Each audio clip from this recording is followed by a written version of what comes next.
दोस्तों आज मैं आप लोगों को बताने जा रहा हूं कि किस तरीके से हम लिंक्यू के अंदर इंसर्ट अपडेट डिलीट कमांड को फायर कर सकते हैं। इसके लिए मैंने ऑलरेडी एक डेटाबेस बनाया हुआ है, तो चलिए पहले अपन उस डेटाबेस को देखते हैं। दोस्तों देखिए, मैंने गणेशा 2 के नाम से एक डेटाबेस बनाया हुआ है और इस डेटाबेस के अंदर मैंने एक टेबल बनाई हुई है एम्प्लॉय के नाम से, जिसके अंदर मैंने 4 फील्ड लिए हुए हैं: employee ID, employee name, EMP father name और ईएमपी सैलरी।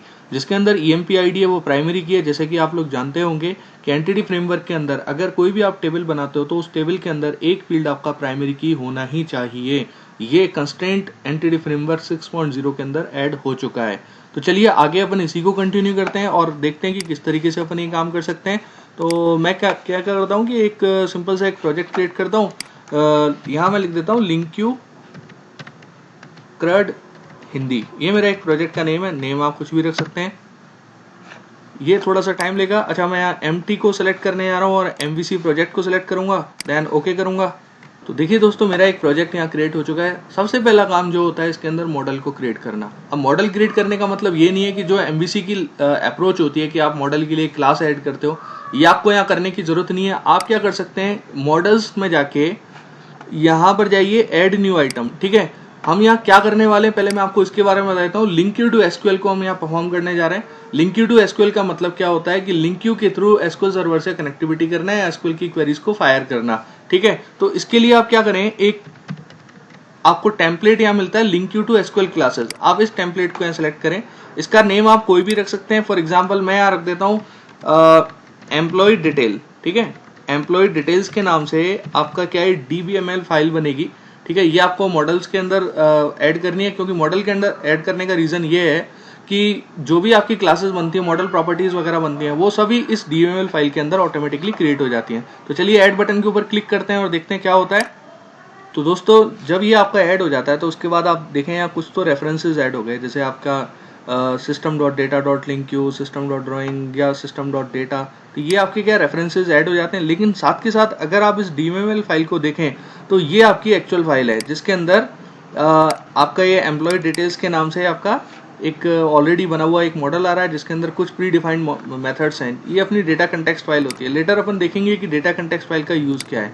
ठीक है, अब आपका क्या है, डीएमएल फाइल जब आपकी ओपन हो जाती है तो आपको इस डीएमएल फाइल के अंदर अपने सर्वर को, यानी कि आप जिस टेबल से डेटा फैच करना चाह रहे हैं, आप उस टेबल को यहाँ ड्रैग एंड ड्रॉप करेंगे।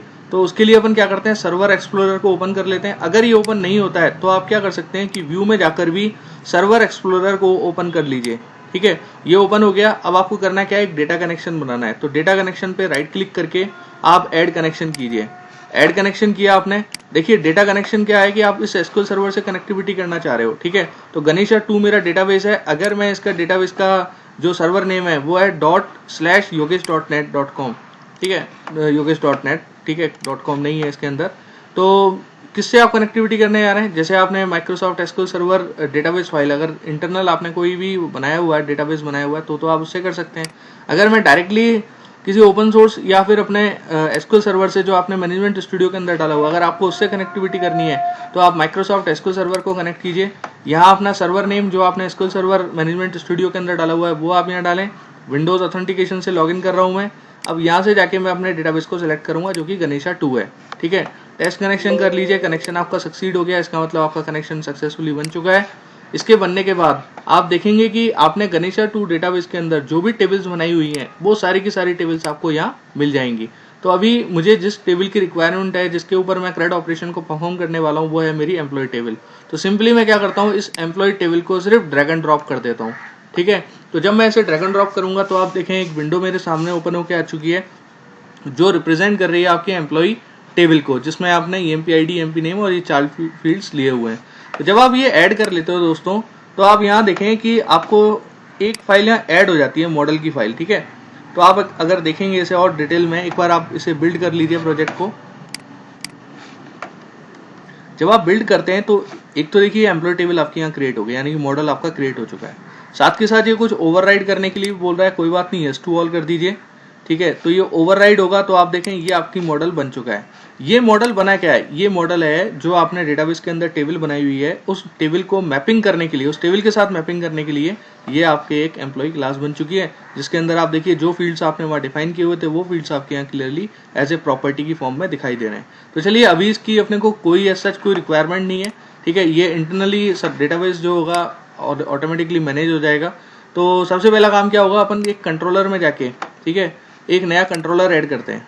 तो मैं क्या करता हूँ, यहाँ से रीड राइट एक्शन वाला कंट्रोलर यूज़ कर लेता हूँ, ठीक है, और फिर इसे मैं ऐड करता हूँ और इसका नेम दे देता हूँ मैं होम।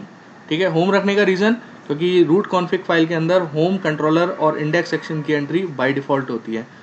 तो जब आप रीड राइट एक्शन वाले टेम्पलेट को चूज़ किया था तो इसकी वजह से यहाँ क्या डिटेल्स क्रिएट और क्रिएट ये आ गया आपका वापस से, ठीक है, एडिट प्री एडिट वापस आ गया। ये दो बार रिपीट होने का रीज़न क्या होता है, देखिए, एक जो आपका पर्टिकुलर एक्शन होता है ये सिर्फ पेज को ओपन करने के लिए है। फॉर एग्जांपल आपने एडिट का पेज आपको ओपन करना है तो वो एडिट के पेज को ओपन करने के लिए, लेकिन जब आप एडिट के अंदर या जो फॉर्म आपका ओपन हुआ है उसके अंदर डेटा आप एंटर कर देते हैं तो वो डेटा आपको यहाँ से पास कराना होता है थ्रू HTTP पोस्ट वर्ब।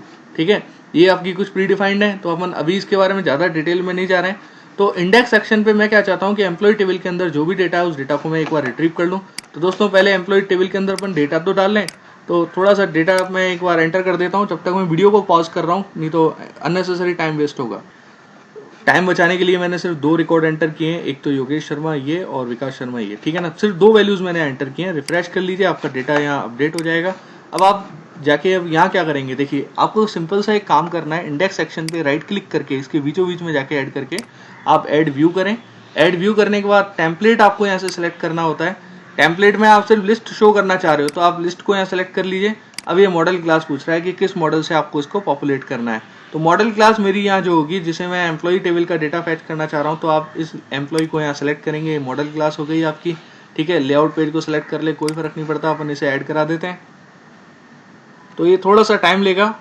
तो दोस्तों देखिए, जब आपने उस टेम्पलेट को चूज़ किया तो टेम्पलेट को चूज़ करने से बेनिफिट क्या हुआ, देखिए एक तो यहाँ एम्प्लॉय टेबल का जो आपका मॉडल है उसका रेफरेंस यहाँ आ गया, IEnable टाइप में आया है। अगर ये लाइन आपको कहीं पर भी दिख जाए तो इसका मतलब ये है कि आप एक लिस्ट को रीड करने जा रहे हैं। ठीक है ना, एम्प्लॉय क्या एक लिस्ट हो सकती है जिस लिस्ट को आपको रीड करना है, तो इस वजह से इसने IEnable टाइप में लिया है, एक लिस्ट के फॉर्मेट में लिया है। ठीक है, बाकी का तो क्या है कि अगर आप लोगों को एंटिटी फ्रेमवर्क और मॉडल के बारे में थोड़ी सी जानकारी है और स्ट्रांगली टाइप्ड के बारे में अगर थोड़ी बहुत जानकारी है तो आप ये समझ सकते हैं। तो अगर आपको नहीं भी आता तो आप एक काम कीजिए, मेरी एक प्रीवियस वीडियो है मॉडल स्ट्रांगली टाइप्ड, तो आप एक बार उसे देख लीजिए, तो आई थिंक और भी ज़्यादा चीज़ें क्लियर हो जाएंगी।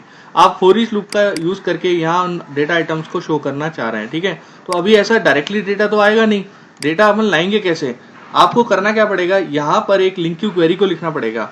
ठीक है, जैसे मैंने लिखा वेयर डेटा, आप कहाँ से डेटा रीड करना चाह रहे हैं पहले तो आपको ये चीज़ बतानी पड़ेगी। तो इसको बताने के लिए मैं क्या करता हूँ कि आपने जो DBML फाइल बनाई थी, अब आपको थोड़ा सा कोड यहाँ करना है। तो एम्प्लॉय डिटेल्स के नाम से बनाई थी, तो उस एम्प्लॉय डिटेल्स का एक ग्लोबल रेफरेंस आप यहाँ ले लीजिए। जैसे मैं लेता हूँ, थोड़ा सा मुझे क्या है कि एक तो मॉडल का रेफरेंस यहाँ पास करना पड़ेगा, है ना। तो यूजिंग और जो प्रोजेक्ट है आपका नेम, प्रोजेक्ट का नेम डॉट और मॉडल्स, ये रेफरेंस पास कर दीजिए मॉडल्स का, क्योंकि कंट्रोलर फोल्डर अलग है और मॉडल्स फोल्डर अलग है। अब आपको करना क्या है कि एम्प्लॉय डिटेल्स, ये आ नहीं रहा, एक मिनट, मुझे शायद यहाँ डिक्लेयर करना है ये, हाँ सॉरी। तो एम्प्लॉय डिटेल्स जो आपने आप देखा हो कि मैंने एक जो link you to SQL classes के अंदर जो link you to SQL classes में जो ऑब्जेक्ट सेलेक्ट किया था और उसके बाद मैंने जो नेम दिया था वो एम्प्लॉय डिटेल्स आया था, लेकिन इसके अंदर एक सफिक्स और ऐड हो जाता है, दैट इज डेटा कंटेक्स्ट, ये ऑटोमेटिकली क्रिएट होगा। ठीक है ना, तो आप एक बार इसे ऐड कीजिए, EMP इसका एक ऑब्जेक्ट बनाइए और ये आपने एक ऑब्जेक्ट यहाँ बना लिया, ये एक रिपोजिटरी फाइल है आपकी। ठीक है, रिपोजिटरी फाइल का मतलब क्या होता है कि इस पर्टिकुलर फाइल के अंदर इंसर्ट अपडेट डिलीट करने की सारी कैपेबिलिटीज़ हैं। ठीक है, ये आपको डेटा को रिट्रीव भी कर सकती है और अपडेट भी कर सकती है। अब आपको क्वेरी क्या लिखनी है ये अपन देखते हैं।